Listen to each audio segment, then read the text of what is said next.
Hey, he's like, well, you my big sis. I will allow you in my picture. Cool moment, I know. Next time, get your own.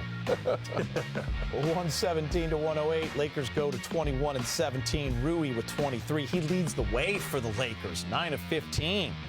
Anthony Davis with 22. LeBron with 22. Lakers get 60 points in the paint. Let's hear from J.J. Redick. He's speaking with Mike in the media. JJ, what did you feel like changed the most in that second half? Not just defensively, but just energy in the whole thing. There was nothing we changed schematically. I implored our team to talk more and play harder. And I thought we did that. There were stretches, don't get me wrong, there were stretches of the first half where we played hard and they made shots and all that. But, you know, we talk about this all the time. The NBA is it's very different than it was 5 years ago. It's much different than it was 10 years ago. The requirement to win a basketball game is enormous against anybody in this league. And it starts with playing hard and being connected and talking. And I thought we did a great job.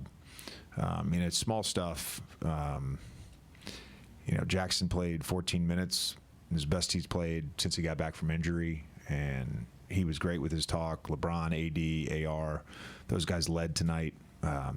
All three of them were very vocal. You know, we showed a really high level of resolve that we've had at times. We can point to games where we get down and teams are making shots, and I thought we created really good looks from the zone when they went to the zone in the second quarter. They didn't go down. We trusted the process, and we made shots in the second half, but it was really our defense that allowed us to get back into the game and ultimately win. Jovic had that three in the corner, and then out of a timeout, I think LeBron scored 7 straight. Had a couple of passes to Rui backdoor. What did you see from him in that fourth quarter? Yeah, I mean, you know, just his comfort level closing a basketball game is obviously very high, and they ended up going man finally after that first bucket against the zone. They finally got out of the zone and they went man, and you know, he got to his spots. One out of pick and roll, one out of that left post. But you know, again, he scored, and it was great. But we got stops, and we were able to take that from 108, 106, all the way up to whatever it ended up being, 9. So the defense was everything tonight. The loss you guys had in Miami in December, Hero went for 30+, and I didn't bring it up, Dave. He got super hot in the third quarter of that game, and then it extended to the start of this game. Just him as a player. Can you speak on the challenge that he presents, and then what was lacking, and how were you able to turn that nozzle off in the second half? Yeah. First of all, saw a recent press conference from Spo where he described him as a player, and he made a reference. You know, he reminds me of a certain other player. I'm just saying, and we all, you know, we recognize he was talking about Steph. And I told our team, and Bo told our team in the scout at the pregame meeting, you got to treat this guy like Steph Curry. That's how he's playing right now. Yeah, he's playing at such a high level. And the threes and the volume and the efficiency has just completely changed him as a player, and he's become just a real offensive weapon. And that first half, you know, he hit 2 threes in transition. So, you know, we didn't do a great job on one of them of getting matched up, and he's got 4-point line range and bangs one there. He made some shots in the second half. You know, there was a step-back 3 from the left slot off a baseline out of bounds. He curled around and hit it tough, too. Like, he made contested shots in the second half. But, you know, I think our physicality, there was a few plays where off ball we just got into him and denied him on a top block. And, you know, just not having him then involved in the play helps our defense. JJ, there was a sequence. You guys were already making your run at this point, but there was a sequence where. And to be clear, because I know how this works, okay, Steph Curry to me is clearly one of the greatest players of all time. I'm not saying Tyler Hero is Steph Curry. What I'm saying is Tyler Hero plays a lot like a young Steph Curry. Okay. Friday night, the Lakers host the Brooklyn Nets. Our pregame coverage gets started at 6:30 and takes you right up to tip-off at 7:30 here on Spectrum Sportsnet, the home of Lakers basketball. Much more ahead. Lakers snap their 3-game losing streak with a 117-109 win over the Heat. We've got more post-game reaction from LeBron and AD on the way.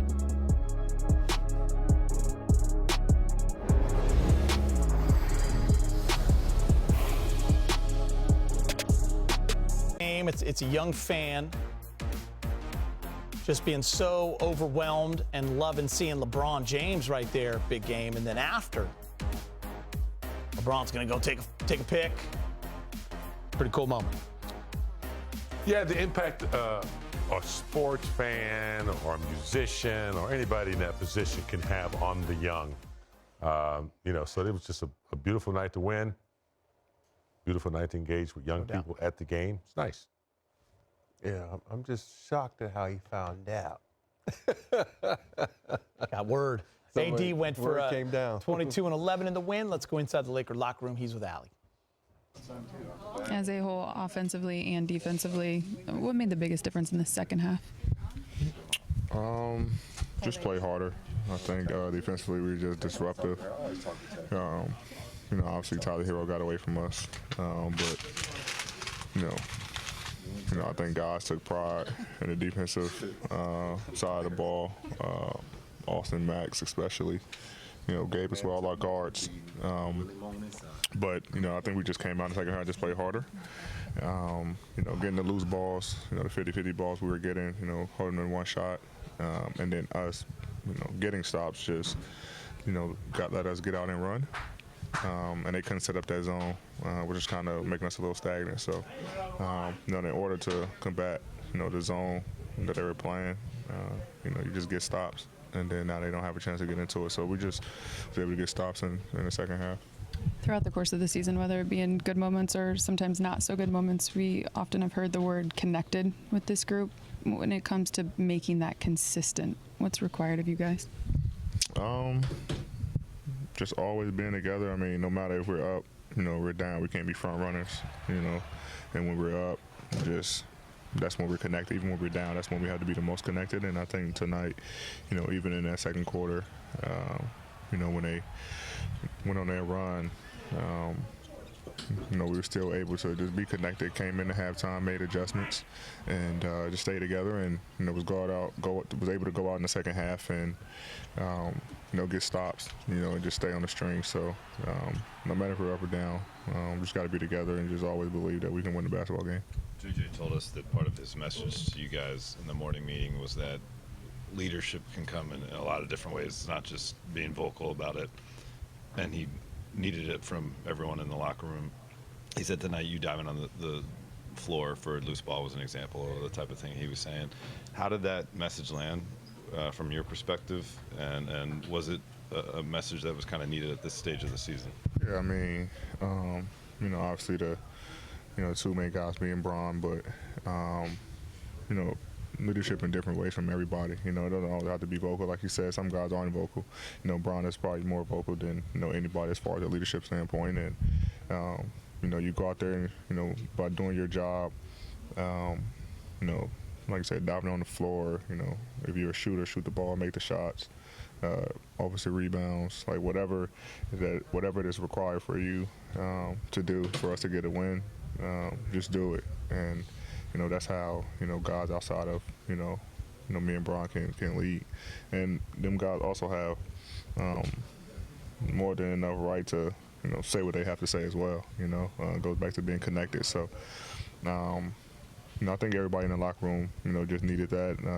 The coaching staff also told us that they can be better in that department. So we all just just wanted to show that we are connected and anybody can lead. did you feel like you guys improved in terms of attacking the zone throughout the course of the game? Obviously, making shots, helps with them getting out of the zone, but just getting to our plays, the proper spacing. And anytime the ball got middle, we was able to make some good reads, whether it's for layups and dunks or kick out threes. So, but I think it wasn't even, when they were in the zone, us coming down, it was us about getting stops where they couldn't even get back in the zone because, it was making us a little stagnant and shooting a shot that we probably didn't want to take. That's what the zone, is used for. So, to combat that, like I said, we were able to get stops and get out and run. Now they can't really get into the zone. You get in the shower. I want to talk, so when I get out, I can just get out and go. Are you done? I don't want to stop. I hope so. All right. Thanks, AD. More to come on Access. 22 points and 9 assists for LeBron, plus some clutch buckets down the stretch. LeBron addresses the media. Coming up after the break. I've been working 24/7.